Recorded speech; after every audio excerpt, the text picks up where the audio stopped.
Olá pessoal, tudo bom? Vamos começar então um conteúdo novo na semana de hoje, que é o conteúdo de termodinâmica. Nossa primeira aula, vamos introduzir aqui algumas grandezas físicas e alguns conceitos para que vocês possam se aprofundar aí nas aulas subsequentes. Então vamos começar a aula de hoje falando um pouco sobre o objeto de estudo desta área da física, chamada termodinâmica. A termodinâmica, como vocês podem imaginar pela própria palavra, tem a ver com temperatura e energia térmica, que são conceitos que fazem parte aí do nosso cotidiano, do nosso dia a dia, mas que precisamos olhar aqui com um pouco mais de precisão em seus significados. Então, o pontapé inicial que a gente vai dar aqui é definir qual é o objeto de estudo da termodinâmica. Lembrando, o objeto de estudo da mecânica, que é tudo que a maioria das vezes a gente viu até agora, é a troca da energia cinética e potencial entre partículas que possuem massa. A mecânica está diretamente relacionado com massa. Obviamente, essas partículas podem compor corpos rígidos, e aí você também pode falar de troca de energia entre os corpos de massa que são constituídos por essas partículas. Na termodinâmica, nós vamos falar dos sistemas termodinâmicos. Por que isso? A mecânica, ela é uma área da física que ela é determinística, ou seja, a gente consegue fazer previsões, as coisas a partir dos estados atuais e das forças que agem sobre essas partículas, nós conseguimos prever os seus estados futuros. Só que quando essas partículas começam a ficar muito numerosas, isso começa a ficar inviável. Então, por exemplo, se você está falando de uma bolinha de sinuca que bate em outra bolinha de sinuca, sofre uma colisão, nós conseguimos fazer previsões a partir das velocidades iniciais e posições iniciais dessas duas bolinhas, para onde que elas irão após essa colisão. Quando você tem três partículas que colidem, essa previsão já começa a ficar quase impossível, matematicamente falando. Quando você tem uma quantidade muito numerosa de partículas, isso começa a ficar inviável. E nesse sentido, nós deixamos de olhar para os constituintes elementares de um conjunto e começamos a pensar no conjunto como um todo. Então, a termodinâmica é essa gambiarrinha que a gente faz. Claro que estou sendo assim um pouco preciso na definição, mas é essa forma da gente olhar com menos atenção para o elemento e com mais atenção no conjunto. E o sistema termodinâmico é justamente isso, é um conjunto. Conjunto de quê? De elementos. Eu não soube definir exatamente o que são esses elementos por enquanto. Pense que tem partículas mais elementares, partículas não necessariamente, mas existem constituintes mais elementares, que o conjunto deles é o que a gente vai chamar de sistema. Agora tem que ter uma coisa muito importante. Estes elementos, seja lá o que eles forem, eles têm que interagir entre si. Não adianta eu ter um conjunto de várias coisas e essas coisas não influenciarem umas às outras. O que significa influenciar na física? O que significa interagir? É trocar energia. Essas partículas, esses elementos, esses entes constituintes, eles têm que trocar energias entre si. Tá? Então, eu vou dar um exemplo que não tem nada a ver com, com aqueles que você possa imaginar, mas para que você possa entender o que eu estou querendo dizer aqui. Imagine que eu estou dando aula para uma turma de 5 alunos. Quando me pedem, por exemplo, o desempenho dessa turma, como são apenas 5 alunos, eu posso particularizar. Eu posso falar assim, o João está indo bem, o João ele faz todos os exercícios, ele vem em todas as aulas e faz perguntas bem pertinentes. Já o Marcos, estou chutando os nomes, tá? Desculpa se tem alguém aí chamado Marcos, João. O Marcos, ele já tem um pouco mais de dificuldade, mas dá para ver que ele é esforçado, ele me procura, ele faz as listas de exercícios e aquelas que ele não consegue, pelo menos ele tenta fazer. Já o José, o José, esse aí, ele não sei se ele tem dificuldade, porque ele nem aparece, ou seja, eu consigo particularizar as informações do meu conjunto, que neste caso trata de uma turma de alunos. Agora, se essa turma tiver um curso online oferecido na internet, onde se matricularam 10.000 alunos e me perguntam como está a tua turma da disciplina, vocês podem imaginar que fica inviável particularizar essas informações, pelo simples fato de que são muito numerosas. Então, eu posso falar em termos mais gerais, como por exemplo, olha, a turma, o desempenho médio nessa última prova foi de 5. Piorou, porque na primeira prova tinha sido 8. Eu posso falar, por exemplo, da frequência média dos alunos. Olha, na média os alunos têm aparecido têm tido uma assiduidade aí de 70% dos alunos comparecem às aulas. Eu posso falar que o tempo médio em que vocês podem se dedicar para a disciplina é tantas horas por semana, entendem? Então, quando você começa a ter uma quantidade muito grande, você começa a não ser mais capaz de olhar para o elemento, e para isso você tem que olhar para o todo. Obviamente que a caracterização do todo é um reflexo das qualidades dos elementos. Tudo bem? Está bem abstrato isso que eu estou falando, né? Mas já vai ficar concreto quando eu der exemplos que fazem mais parte aí do nosso objeto de estudo. Agora, nesse exemplo que eu dei da sala da turma, de uma disciplina online, eu não sei se poderiam ser classificados como sistemas termodinâmicos, porque não necessariamente eles cumpririam essa característica aqui, que é a interação. Se eu estou numa turma online, onde cada um assiste suas aulas, é, e cada um faz aí as suas tarefas, mas não interagem entre si, ou seja, não trocam informação, ou seja, o fato de um aluno ir muito bem não influencia em nada o fato de um outro aluno estar indo muito mal. Eu basicamente tenho a soma de vários alunos, eu não tenho um sistema. Para que eu tenha um sistema termodinâmico, eu necessariamente precisaria ter uma turma presencial. Quer dizer, não necessariamente, mas mais facilmente. Porque aí sim, se um aluno está indo muito bem, ou a maioria da turma está indo muito bem, eu posso ter um andamento diferente. Agora, se eu tenho um aluno que precisa de mais atenção, eu acabo tendo que ter um ritmo diferente. Se tem um aluno que, sei lá, fica perturbando a aula, isso acaba perturbando os demais. Entendem? Então, essa interação entre os elementos é um aspecto fundamental para que eu tenha um sistema termodinâmico. Tá? Vamos pensar em um outro sistema termodinâmico. Pense que você tem aí uma sociedade que, que tem aí pessoas das mais variadas classes sociais, tá? E você tem uma dinâmica que acontece ali dentro. Mas como são muito numerosos, você não consegue falar, caracterizar particularmente qual é, que é o estado de cada pessoa. Você começa a ter que fazer estatísticas em cima dessa população e começa a falar, por exemplo, da renda mensal média per capita, começa a falar do número de pessoas por família na média. E, obviamente, que isso é um sistema termodinâmico, porque existe uma interação. Se uma quantidade representativa da sociedade começa a apresentar problemas socio, eh, sociais, problemas de fragilidade social, isso acaba afetando a sociedade como um todo, através de índices de violência, índices de analfabetismo, índices de mortalidade e natalidade.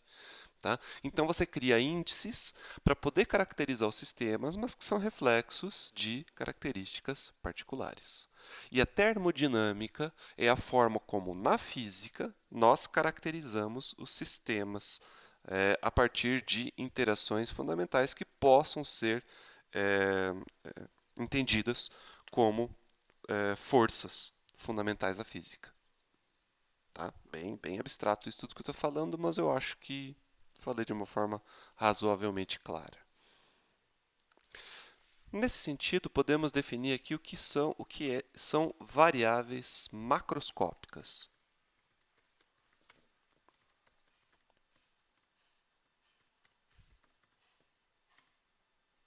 de um sistema. Eu vou acabar omitindo a palavra termodinâmico. Quando você ouvir falar sistema, você já entende que eu estou falando de sistema termodinâmico. O que são as variáveis macroscópicas? São essas grandezas que, na verdade,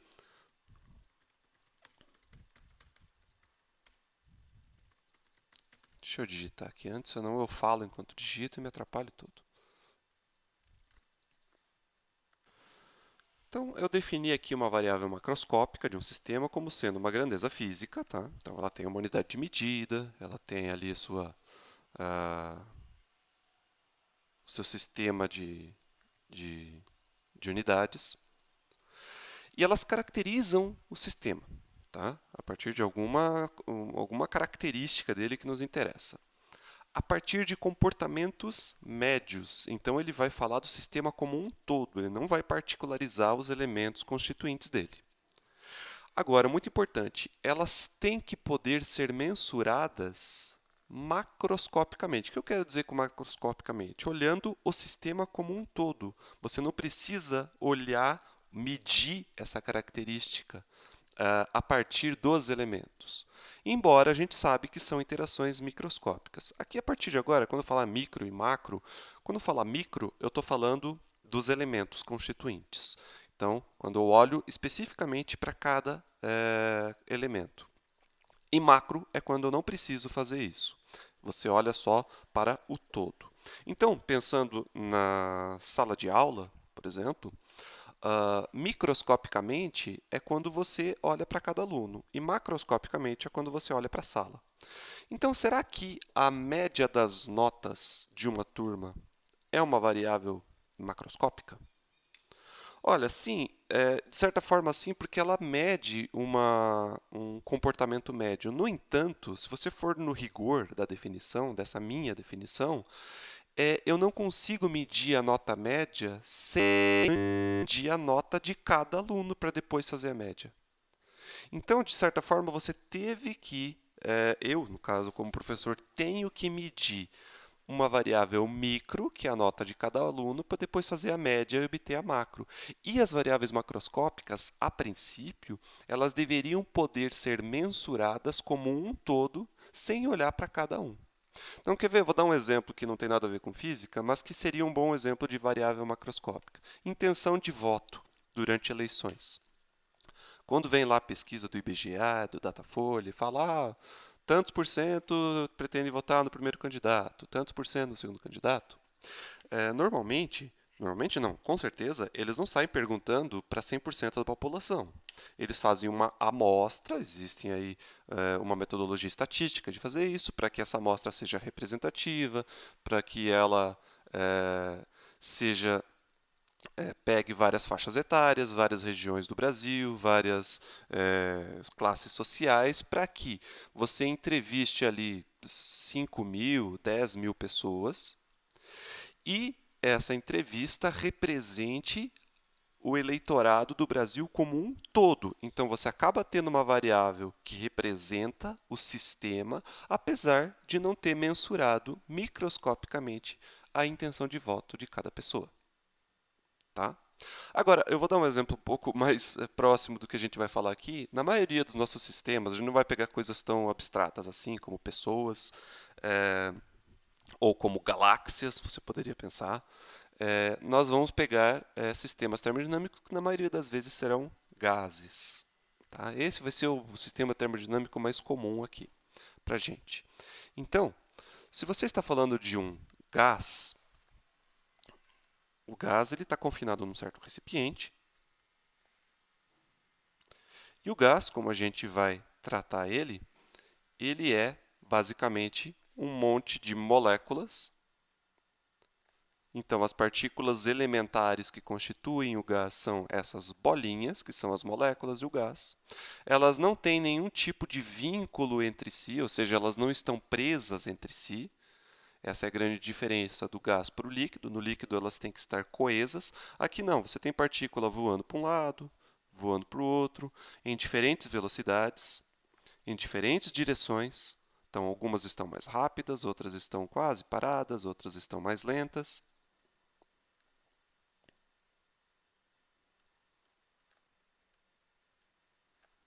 E aí, existem algumas grandezas físicas desse sistema, que no caso é um gás, que são consequências, na maioria delas são, das propriedades das moléculas. Como, por exemplo, vou dar um bem concreto aqui para você, a massa do sistema. A massa desse sistema, se você pegar esse recipiente e colocar ele na balança, ele vai dar uma massa. Se você descontar dessa massa a massa só do recipiente, se você conseguir fazer vácuo aqui dentro e pesar só essa caixa azul aqui, você consegue, então, subtraindo uma da outra, ter a massa só dessa nuvem de moléculas aqui dentro, certo? O que é essa nuvem de moléculas, a massa dela? A massa total, m, nada mais é do que a somatório das massas individuais de cada molécula. E não necessariamente são todas iguais essas moléculas. Você pode ter no ar atmosférico, por exemplo, gás hidrogênio, monóxido de carbono, dióxido de carbono, você pode ter um pouco de metano, você pode ter oxigênio, você vai ter várias moléculas ali misturadas. Tá? Cada uma com uma massa diferente, algumas massas maiores, outras massas menores. E aí, quando você pega um certo recipiente que aprisiona este gás, você tem uma massa total, que é o quê? A massa de cada uma delas. Mas, para medir essa massa, você teve que medir a massa de cada molécula? Pegar essa molécula, pôr na balança, pegar outra molécula, pôr na balança, medir cada uma e somar? Não. Você sabe que existe essa correspondência, mas não é a partir desta correspondência que você mede a massa. Você mede ela macroscopicamente. Você mede o todo, mesmo sabendo que ela é uma consequência do infinitésimo. Entenderam a diferença? Então, variáveis macroscópicas são isso, são grandezas que são consequências do conjunto como um todo, de cada elemento infinitesimal, mas você não obtém ela mensurando os elementos infinitesimais. Vou dar um outro exemplo para não ficar só na massa. Digamos que você queira medir a pressão do gás. Como é que você poderia medir a pressão desse gás? Se a gente estivesse no laboratório de física, eu poderia fazer uma coisa bem simples. Você faz um furinho aqui, você pode ter um recipiente de vidro que tem aqui um biquinho, e aí você conecta uma mangueirinha, um tubinho aqui. Essas mangueirinhas de silicone que a gente encontra em farmácia, sabe? Ou de borracha. Coloca uma mangueirinha aqui. E nessa mangueirinha você deixa um pouco de água. Essa é a forma mais artesanal que a gente mede a pressão lá no laboratório de física. Laboratório didático, tá? Quando a gente não exige muita precisão. Se a pressão externa do ar aqui fora for igual à pressão desse ar que está aqui dentro, esse líquido, digamos que você preenchesse ele com água, ele iria ficar no mesmo nível. Ele iria ficar aqui, ele iria preencher até aqui. Então, quando esse nível está igual, dos dois lados, é porque ele está na mesma pressão. A diferença de pressão hidrostática aqui vai ser igual à diferença de pressão entre a pressão atmosférica e a pressão do recipiente. Agora, normalmente, vamos supor que essa pressão aqui seja maior, o que vai acontecer? Esse líquido não vai ficar nivelado, ele vai ficar maior de um lado do que do outro, mais alto de um lado do que do outro. Então, iria ficar, por exemplo, assim.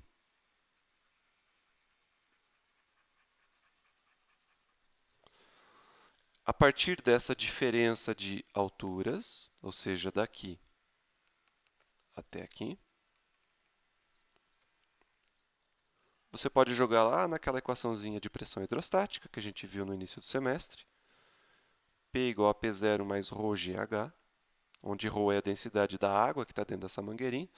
Então, a partir dessa altura, você consegue encontrar a diferença de pressão entre a pressão atmosférica aqui fora, que é o P0, e a pressão interna do gás aqui dentro, que é o P. Então, conseguimos medir a pressão do gás macroscopicamente. Você não precisou olhar para cada partícula individualmente. Mas esta pressão, ela é sim consequência de fenômenos microscópicos que acontecem dentro do gás. Sabe qual? Os impactos. Toda vez que vem, deixa eu desenhar uma molécula em particular aqui no vermelho para ficar mais chamativo.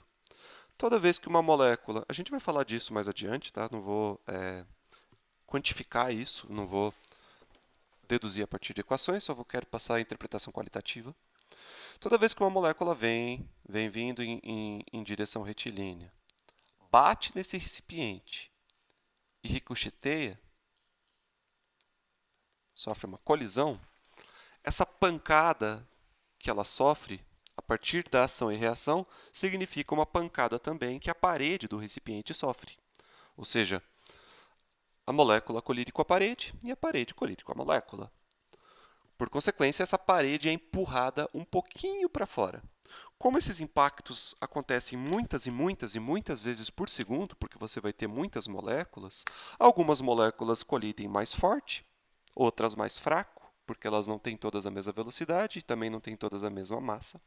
Mas, na média, por segundo, existe uma força média distribuída pela área. E a força distribuída pela área é a pressão. Então, a pressão que a gente consegue mensurar macroscopicamente, ela é uma consequência de fenômenos microscópicos, mas não é a partir destes fenômenos microscópicos que nós mensuramos ela. Ou seja, você não fica olhando com o microscópico para cada colisãozinha, porque obviamente isso seria inviável, de cada partícula e medindo a partir das equações de colisão qual é essa força. Você faz isso através desse procedimento da mangueirinha ou colocando qualquer outro instrumento de medida de pressão. Tá? Então a gente sabe aí que a pressão é igual a somatório das forças de cada molécula dividido por uma área durante um tempo ΔT. Mas não é assim que a gente obtém ela. A gente sabe que ela obedece essa relação, mas a gente obtém ela macroscopicamente. Tá?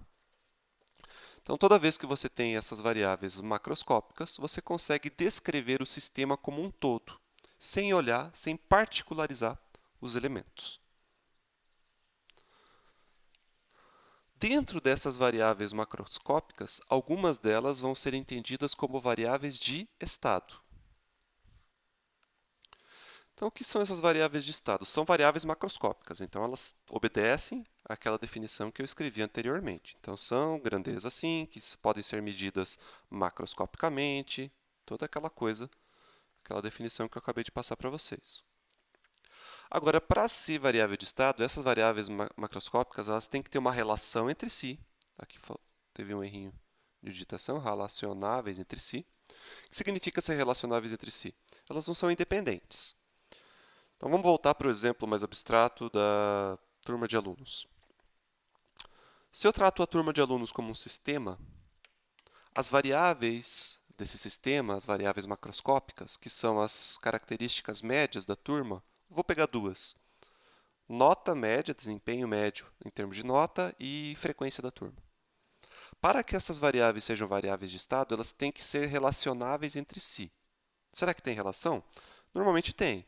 Se a frequência da turma cai demais, as pessoas param de vir na aula, param de assistir às aulas, param de fazer os exercícios, é esperável, a não ser que seja uma disciplina muito boba, que a nota também caia. Ou seja, existe uma relação de uma com a outra. Não são grandezas totalmente independentes, que o resultado de uma não tem nada a ver com o resultado da outra. Então, elas são relacionáveis entre si. Se você tem uma população de pessoas de um país, por exemplo, se eu pego, por exemplo, o índice de mortalidade infantil, tá? Com o índice de saneamento básico, que é dos bairros, das cidades como um todo, normalmente existe uma relação.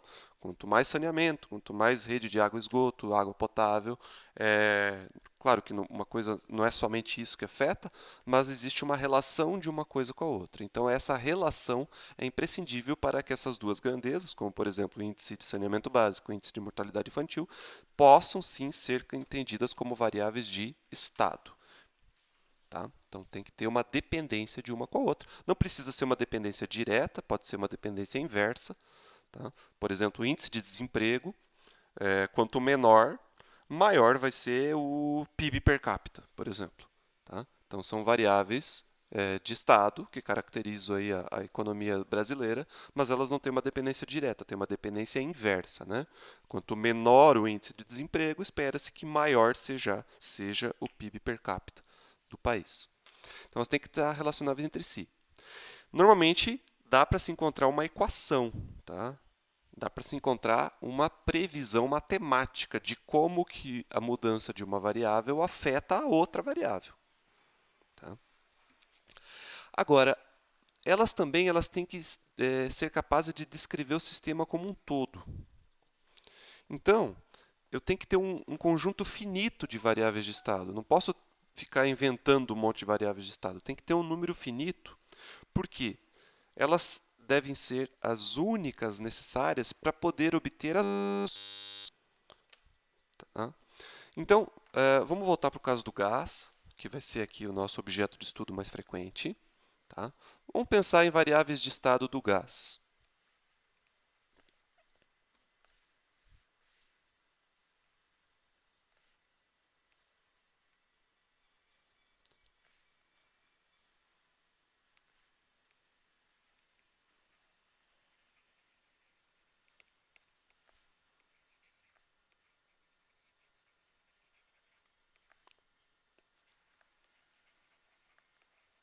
Bom, uma delas a gente já falou, né? Duas delas. Pressão, massa. Que outra coisa nós poderíamos medir desse gás olhando ele por fora? O que eu quero dizer olhando por fora? Obtendo macroscopicamente, sem fazer cálculos, a partir dos seus elementos. O tamanho dele, né? O espaço que ele ocupa. É uma variável macroscópica. Você pode, se você tem um recipiente graduado aqui, você pode medir qual que é o tamanho dele. Se for um objeto geométrico, como um cubo, você pode medir com uma trena aqui os lados desse cubo e obter o volume. Está relacionado com uma variável microscópica? Está, porque ele tem a ver com a distância média de uma partícula para outra. Se essas partículas estiverem muito próximas uma das outras, esse volume vai ser menor. Se elas estiverem mais afastadas, o volume vai ser maior.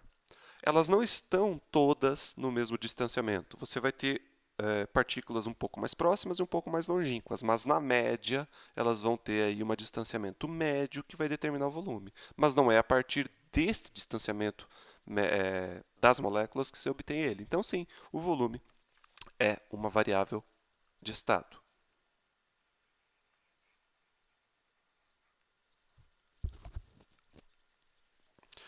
Agora, será que a energia é uma variável de estado?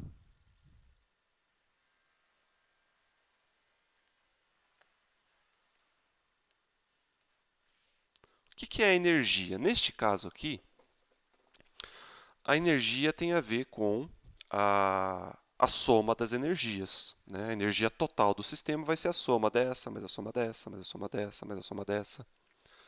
Então, ela é sim uma variável macroscópica, que é resultado de variáveis microscópicas. Algumas partículas terão mais energia e outras menos energia. Agora, essa energia ela pode ter a ver com as outras variáveis.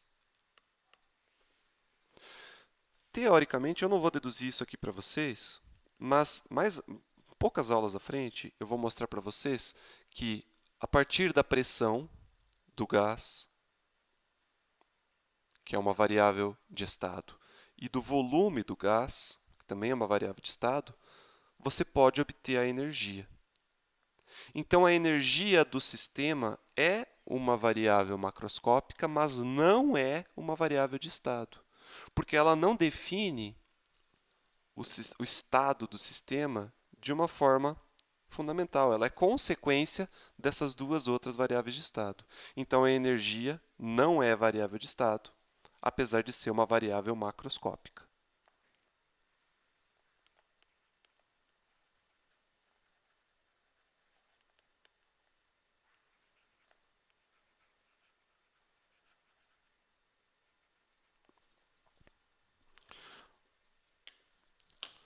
Vamos pensar na turma de alunos. Vamos pegar uma variável de estado, a nota média em cada prova. Tá? A nota média em cada prova é uma variável de estado. E aí, você tem a nota final, a média final da turma. Essa nota final da turma é uma variável macroscópica, sim, porque ela caracteriza o sistema como um todo, que nesse caso o sistema é a turma de alunos. Mas ela é uma variável de estado? Não, porque a nota final é simplesmente uma média das notas individuais de cada avaliação. Então, ela foi obtida a partir de outras variáveis macroscópicas, portanto, ela não é uma variável de estado. Ela é uma variável macroscópica, mas não é uma variável de estado. E as variáveis de estado, quando você tem todas elas obtidas, você pode definir o sistema do gás, o estado do sistema como um todo naquela situação e obter todas as outras variáveis macroscópicas que você necessita.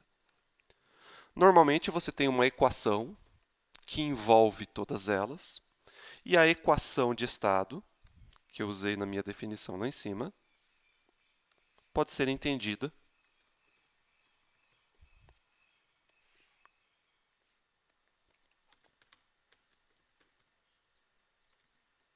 como a relação matemática entre todas as variáveis de estado.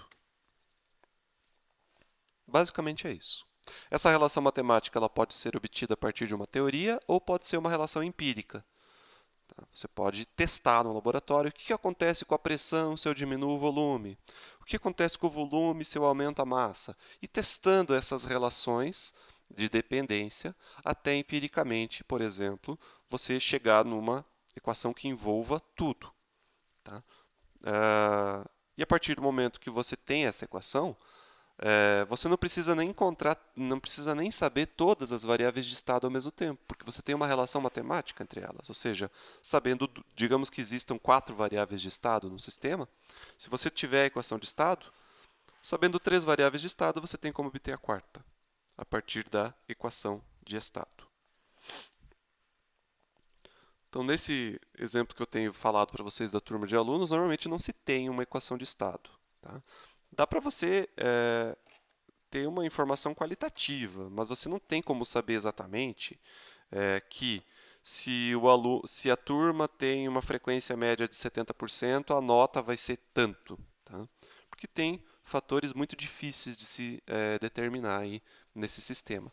Mas sistemas um pouco mais determinísticos, como gases, como galáxias, como estrelas, que obedecem leis mais fundamentais da física, sim, você consegue caracterizar a partir de uma equação, onde você, a partir de algumas variáveis, consegue determinar as demais. Então, apesar da energia do sistema, e agora, a partir de agora, quando a gente falar da energia do sistema como um todo, que nada mais é do que essa soma aqui, se você tem, deixa eu escrever em outro slide, se você tem, por exemplo, várias partículas num recipiente, na forma de um gás, as partículas terão velocidades diferentes, elas interagirão entre si de forma que infira a elas um valor de energia potencial, a depender do tipo de interação que elas possuem.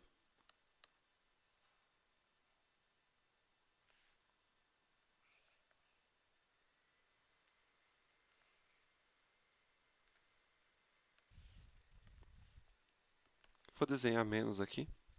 Digamos que você tem uma partícula mais pesada, uma mais levinha, outra meia boca.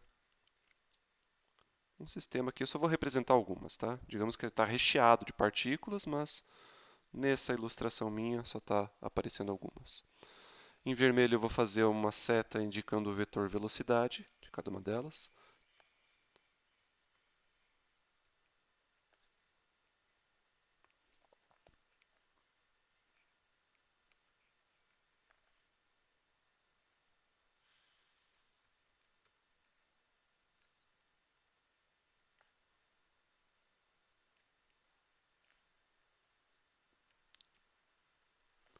Então, aqui nós teríamos uma energia E1, uma energia E2, uma energia E3 e assim por diante, até completar as energias de todos os elementos que constituem esse sistema termodinâmico.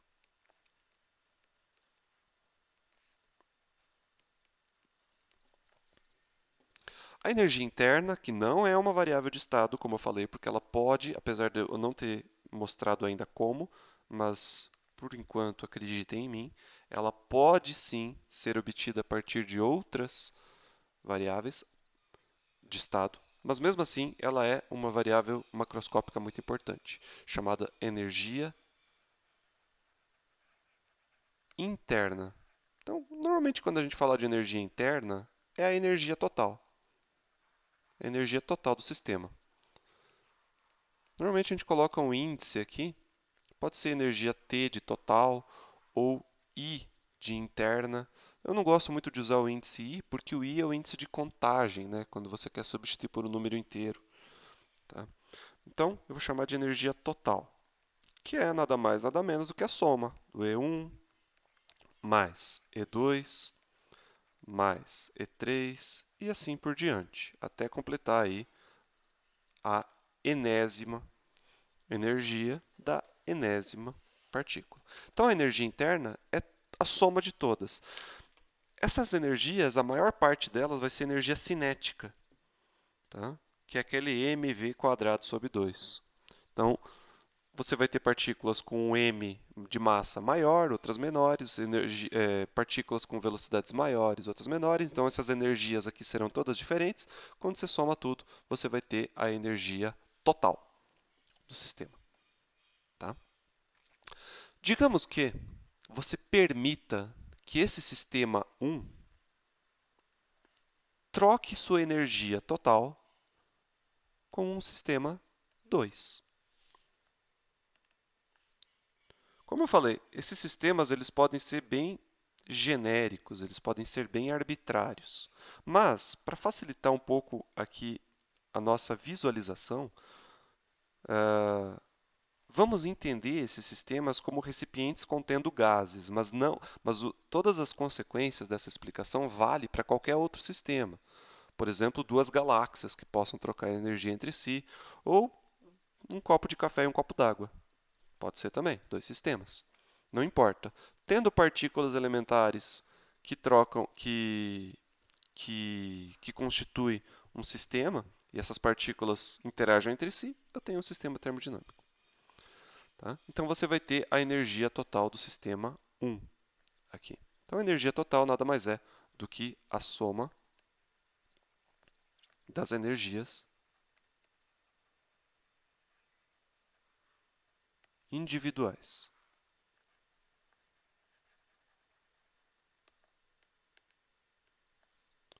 dos elementos. Em gases reais, essa energia é uma soma da energia cinética com a potencial. E a energia potencial pode ser de vários tipos. Pode ser energia potencial elétrica, energia potencial gravitacional e assim por diante. Mas a gente vai restringir o nosso estudo para um tipo específico de gás, que é uma idealização de um gás, e por ser uma idealização, releva o nome de gases ideais, onde esses gases ideais não têm energia potencial entre si. Então, o único tipo de energia que eles terão serão energias cinéticas, e a energia total será a soma das energias cinéticas. Mas é importante destacar que, sendo a soma das energias individuais, sendo essas energias individuais cinéticas ou de outro tipo, eu tenho energia total. Agora eu tenho um sistema 2. E você permite que essas energias sejam trocadas. Tá? Então, você vai ter aqui, eu não vou desenhar todas as moléculas, mas eu vou escrever aqui que você vai ter as variáveis de estado. A pressão, vou chamar de P2. Você vai ter talvez um volume diferente, o volume V2. Você vai ter uma massa diferente, a massa M2.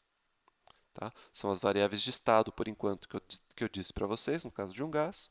E você vai ter a energia total 2, que é a soma das energias totais. Essas que eu vou fazer uma nuvenzinha em volta são as variáveis de estado. Como eu falei para vocês, a energia interna não é uma variável de estado, porque a partir dos valores de pressão e volume você tem como encontrá-la. A massa é uma variável de estado. Essa aqui não é. Digamos que você permita a troca de energia entre um sistema e outro. Como que você poderia permitir a troca de energia? Uma forma fácil de se fazer isso é abrindo um buraquinho aqui e conectando uma na outra. Se você fizer isso, você vai permitir a migração das partículas de um sistema no outro, e migrando, elas vão levar um pouco de energia consigo. Só que daí, eu não vou usar essa possibilidade na minha explicação, porque aí você vai deixar de ter dois sistemas, você vai passar a ter um único sistema, que vai ser, você não vai ter mais como particularizar o que é o sistema 1 e o que é o sistema 2. Então, existe uma forma muito interessante de eu manter essas partículas isoladas e nem por isso evitar que elas troquem energia.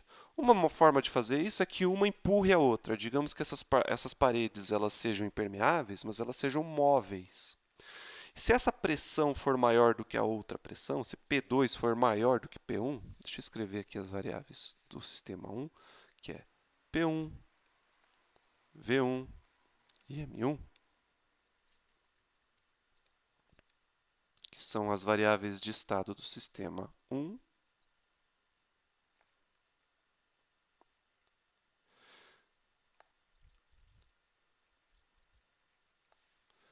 Digamos que essa parede aqui seja móvel e o gás 2 empurre o gás 1, o que vai acontecer? Olha, no primeiro momento você pode pensar assim, o gás 2 vai ganhar volume, o gás 1 vai perder volume. Intuitivamente, a gente pode pensar na energia também. Porque se esse cara empurrou, quem empurra realiza trabalho. É o que você faz se você arrastar uma cadeira. Quem empurra realiza trabalho e quem é empurrado realiza um trabalho sobre ele. Quem realiza trabalho perde energia. Aquele que é realizado trabalho sobre si ganha energia. Então, essa atitude de permitir que uma parede empurre a outra fará com que a energia do gás 2 caia e a energia do gás 1 suba. Então, é uma forma de você permitir que eles troquem energia sem trocar partículas. Existem outras formas. Eu sei que é chato falar isso, que a gente vai ver isso mais adiante, mas infelizmente eu vou ter que falar. A gente ainda vai ver isso mais adiante, como que eles podem, outras formas de se trocar energia sem trocar partículas. Então, por enquanto, vamos nos contentar e pensar que eu posso mandar energia daqui para cá. Eu vou chamar essa energia enviada de ΔE, porque não é a energia integral do sistema. Eu vou mandar, eu estou supondo que está indo do 2 para o 1. Poderia ser o contrário, poderia ser do 1 para o 2. E essa energia está sendo trocada. Nessa situação, quando eu mudo essa variável macroscópica, E2 e E1, indiretamente eu acabo mudando as demais. A pressão aqui acaba caindo, pode ser que o volume diminua. Se eu evito a migração de partículas, as massas com certeza se mantêm constantes, mas poderia ser que eu permitisse a migração de partículas também. Então, não tem como você mudar uma variável de estado sem mudar as demais. É aquela história, não tem como você mexer na nota da turma sem exigir que essa turma tenha uma frequência maior. Então, ao permitir a troca de energia entre esses sistemas, as variáveis começam a se mudar. Só que elas começam a trocar cada vez menos energia. Isso a gente consegue observar na prática. Se você pega um copo de café e coloca em cima da tua mesa e vai assistir a minha aula e esquece de beber o café, o que está acontecendo ali? O café está mandando energia para o ar atmosférico ao seu redor, ele está perdendo energia. E com isso ele também perde outras coisas, como por exemplo o volume dele, é quase imperceptível, mas o volume da xícara de café acaba diminuindo devido à dilatação térmica. Tá? A quantidade a pressão dela também. Então você acaba mexendo nas outras coisas. Só que com o passar do tempo, esse envio de energia começa a atenuar, atenuar, atenuar, atenuar. E chega uma hora que ele para. E quando ele para, a gente atinge um estado que a gente vai definir como estado de equilíbrio termodinâmico.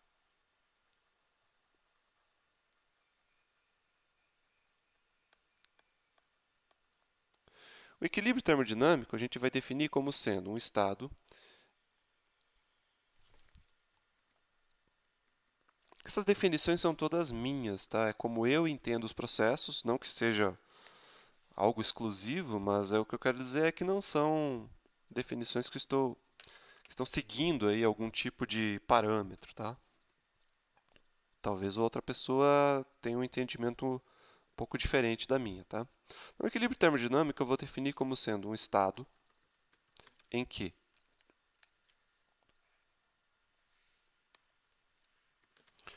dois sistemas possam trocar energia entre si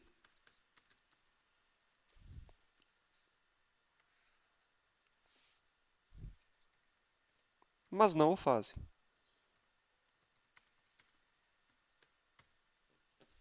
Simples, né? É isso. Mas tem coisas além disso para que a gente possa falar do que é o equilíbrio termodinâmico. Então, se você pega dois sistemas e fala, ó, podem trocar energia à vontade, mas eles não trocam, é porque eles estão em equilíbrio. Tá? Aí você poderia ingenuamente pensar o seguinte: eles não trocam energia porque a energia deles é igual. E isso está errado. Não é porque eles não trocam energia que eles possuem a mesma energia. Vou até escrever isso para deixar bem claro.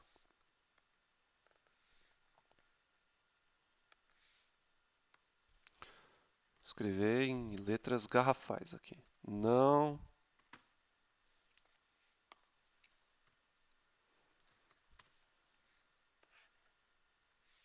significa que possuem a mesma energia. Até podem possuir, mas não é isso que vai definir se dois sistemas possuem ou não, que possam ou não trocar energia. Quer ver um exemplo?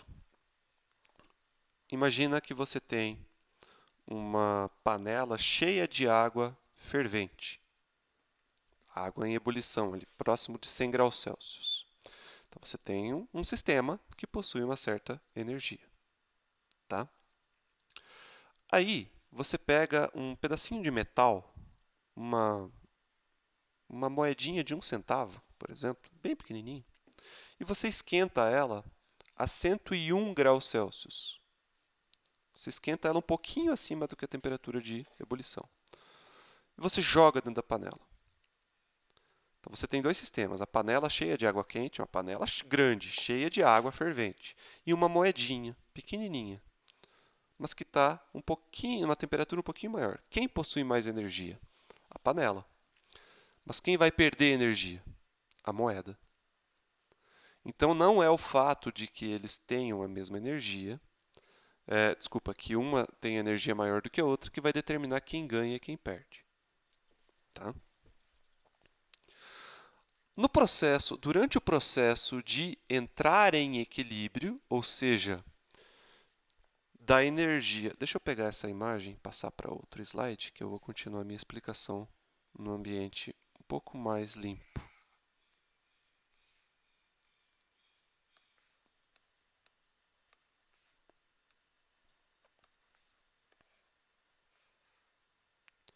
Durante o processo de entrar em equilíbrio, ou seja, de estar realizando essa troca, mas essa troca começa a ficar cada vez mais tênue, cada vez mais lenta até parar. Se você medisse os valores de pressão, os valores de volume, eles também vão se atenuando. Atenuando não, eles vão diminuindo a velocidade com que variam. Tá? Então, a mudança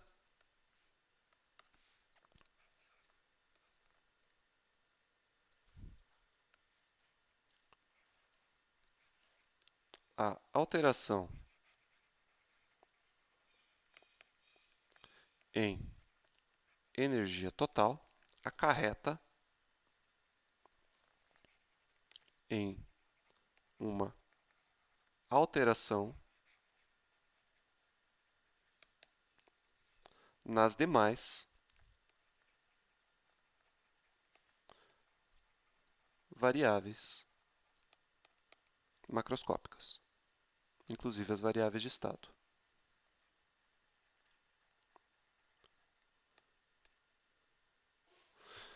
Obviamente, quando eu paro de trocar energia, a energia interna de cada sistema se estabiliza, para de se alterar e, portanto, as demais variáveis macroscópicas param de mudar o seu valor. Como eu argumentei com vocês, não é quando a energia se igualam que eu paro de trocar. Aí você poderia pensar assim, então outra variável tem que se igualar, né? Será que eu paro de trocar energia quando as pressões se igualam? Quando o volume se iguala? Quando todas se igualam? E a resposta é não. Quando você entra em equilíbrio com alguma coisa, você não adquire os mesmos valores de variável termodinâmica. Por exemplo, quando você era criança e tua mãe ia lá no teu quarto ver se você tinha febre e ela colocava a mão na sua testa, antes de pegar o termômetro, né? Porque na maioria das vezes era pura manha, então não vale a pena pegar o termômetro. Ela encosta a mão na tua testa e espera uns segundinhos. Por que ela espera uns segundinhos? Ela espera o tempo para que as costas da mão dela, onde a gente tem maior sensibilidade, entrem em equilíbrio termodinâmico com a pele aí da sua testa, por exemplo. No momento em que se entra em equilíbrio, você não pode dizer, por exemplo, que a massa dos dois sistemas, que é a mão da sua mãe e a sua testa, ficaram no mesmo valor, nem que as pressões são iguais. Então, você só pode alegar que elas param de alterar os seus valores dessas variáveis. Então, você veja que se a gente só definisse o equilíbrio termodinâmico como eu defini no slide anterior, como sendo um estado em que eles podem trocar energia, mas não trocam, fica uma coisa meio arbitrária você definir isso. Você tem que testar, ver se eles estão trocando energia, para verificar se estão de fato, e aí não é um equilíbrio, ou se não estão, e aí sim é um equilíbrio. Nesse sentido, na termodinâmica, na evolução dos conceitos da termodinâmica, acabou se definindo uma variável. É uma variável definida, nós criamos uma variável. E essa variável, é a primeira vez que ela aparece na aula, chama-se temperatura. A temperatura é uma grandeza definida. T1 e T2. E como que nós definimos o que é temperatura?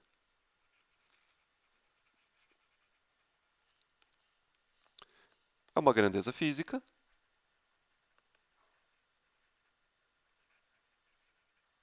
diretamente relacionado com o sistema, tá? Você não vai falar de temperatura de um elétron, por exemplo, porque elétron não é um sistema. Sempre está falando da temperatura de um sistema. Então, é uma grandeza macroscópica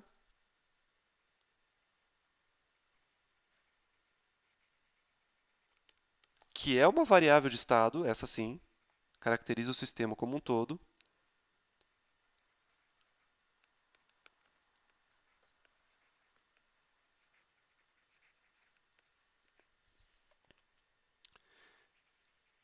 que se iguala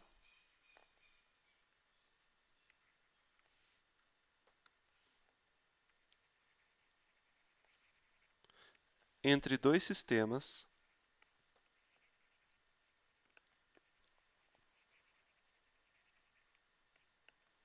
em equilíbrio.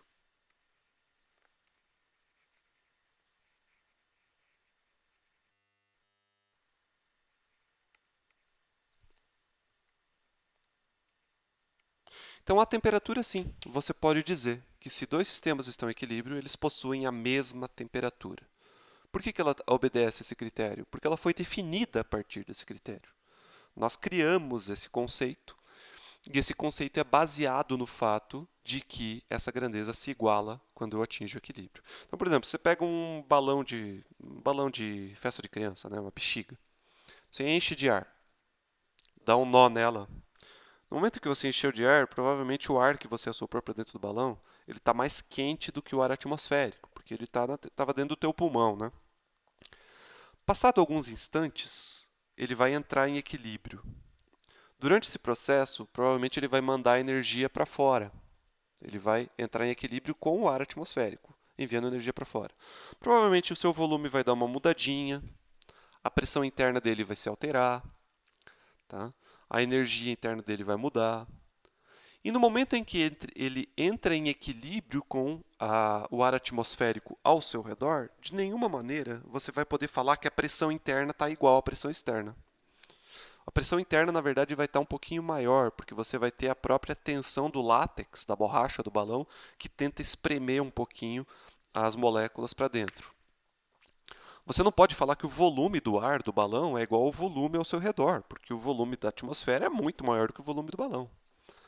Você não pode falar que a massa aprisionada dentro do balão é igual à massa do ar atmosférico, porque obviamente são diferentes.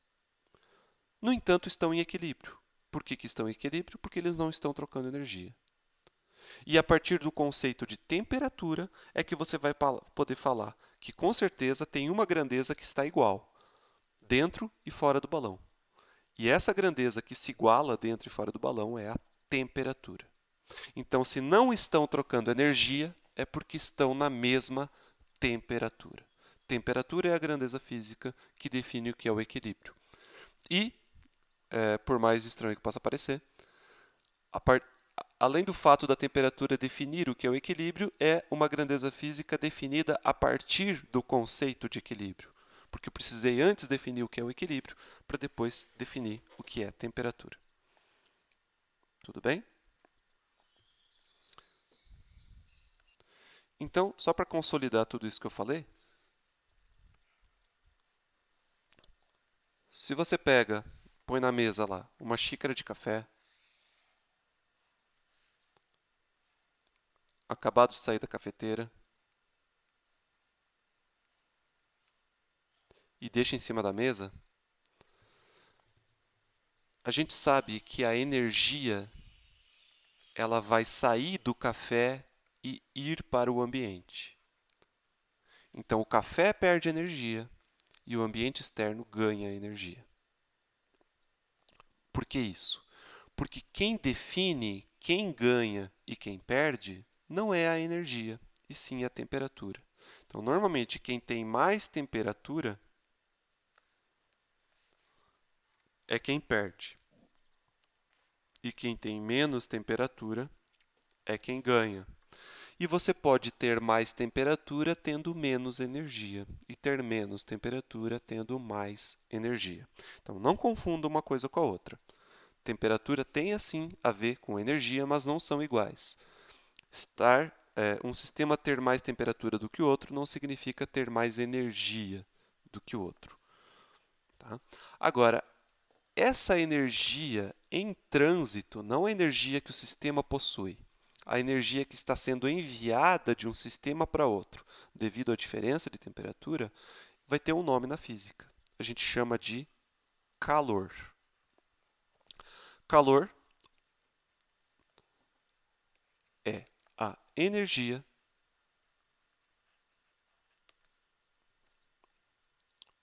trocada entre dois sistemas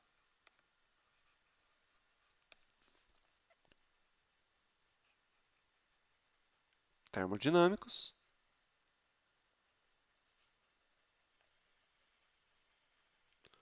fora do equilíbrio.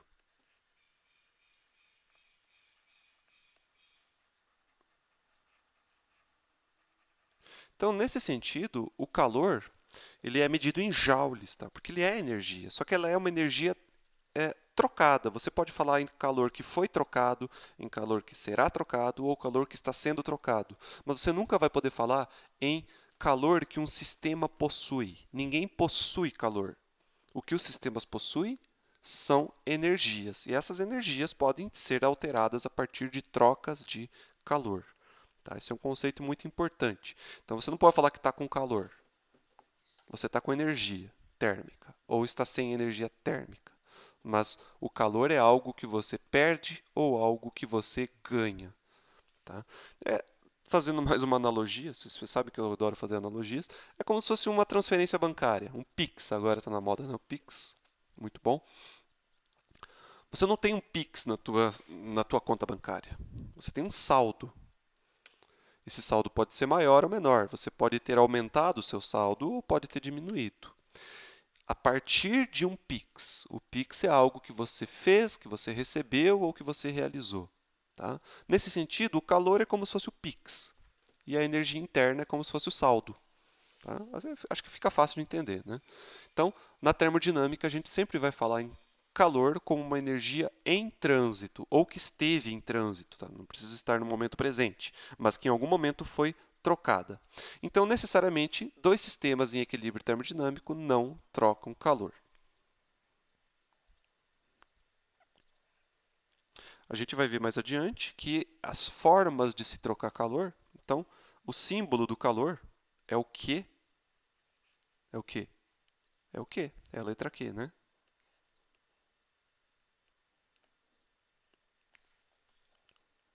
Então, quando eu representei aqueles dois sisteminhas, um mais em azul e outro vermelho, que eu falava que eles trocaram energia entre si, sem necessariamente trocar moléculas, até poderia estar trocando moléculas, mas não necessariamente.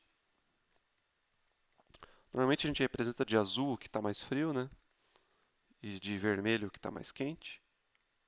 Então, supondo que o sistema aqui em vermelho é quem perde energia. E aí eu fiz aquela flecha assim, esse delta E aqui trocado, eu escrevi porque eu não tinha definido o calor. Agora a gente pode simplesmente falar o seguinte: esse ΔE é calor. E por que a gente não pode falar simplesmente ΔE? Historicamente, o calor não foi entendido como uma transferência de energia. Porque a energia até então era entendido como energia mecânica. E a energia mecânica, a palavra mecânica, como eu já repeti várias vezes, ela está intrinsecamente relacionada com massa, com matéria. Então, trocar energia necessariamente deveria estar atrelado a trocar matéria, trocar partículas. E a gente sabe que você pode trocar calor sem trocar partícula. Por exemplo, quando você estende suas mãos em direção ao fogo, numa churrasqueira, numa fogueira, numa lareira, você está recebendo calor, você sente isso sensorialmente, você tem a sensação de que você está ganhando energia. Mas você não tem um fluxo de partículas para a tua mão. Você não consegue, é como se fosse imaterial o calor. Você pode, se você desconfiar, você pode até colocar um vidro na frente do fogo e mesmo assim você sente o calor passando pelo vidro. Depois a gente vai ver como que o calor pode ser transmitido sem trocar matéria. Existem basicamente três processos. Neste caso do fogo que eu estou mencionando é o processo de irradiação térmica. Mas não precisamos preocupar com isso agora. A questão é, historicamente, isso deu um nó na cabeça da galera. Porque como que se pode ganhar energia sem ganhar partículas? Ou seja, a partir de um fluxo que ele é imaterial, ele não tem massa, ele é invisível, afinal de contas, se você coloca a mão no fogo, você não sente, você não enxerga o calor. Tá? Se você atrita uma mão na outra, você sente elas esquentando, tá? Você não consegue enxergar o calor. Você pega uma mão gelada um dia, ou melhor, uma mão quente, o dia que está mais fresquinho, e você encosta no vidro, você sente o calor deixando a sua mão e indo para a superfície mais gelada. Então, você não consegue enxergar, ele é invisível, ele é imaterial, mas mesmo assim ele faz com que as coisas ganhem ou percam temperatura. Então, historicamente, no desenvolvimento da termodinâmica, o calor não foi entendido como energia, ele foi entendido como um fluido, e um fluido meio mágico, um fluido que não tem cor, não tem peso, não tem tamanho, e chamou-se historicamente o calor de calórico. Então, calórico era uma coisa meio fantasmagórica, tá? Que é um conceito, obviamente, hoje a gente sabe que ele é errado.